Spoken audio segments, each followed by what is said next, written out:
কোন বয়সী মানুষরা এই কিডনি রোগের ঝুঁকিতে সবথেকে বেশি রয়েছে? এমনি কিডনি রোগের যেমন সব এইজ গ্রুপে এটা হতে পারে এবং সব ধরনের মানে বর্ণ ধর্ম নির্বিশেষে সকল জাতিরই কিন্তু কিডনি রোগ কমন, কিন্তু আমাদের দেখা যাচ্ছে জাতিগত কিছু ডিফারেন্স আছে, যেমন আফ্রিকান, হিস্পানিক এবং এশিয়ানদের মধ্যে কিন্তু জেনেটিক কারণে কিন্তু কিডনি রোগের প্রকোপ বেশি।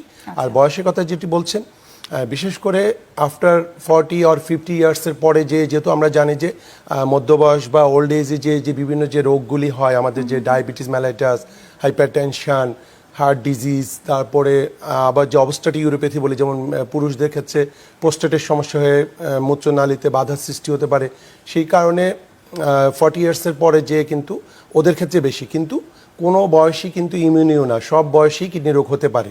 একেবারে কিছু কিছু কিডনি রোগ জন্মগতভাবে আছে, হ্যাঁ, একদম বাচ্চাদের মায়ের গর্ভ থেকে নিয়েও কিন্তু কিডনি রোগ নিয়ে জন্মগ্রহণ করতে পারে।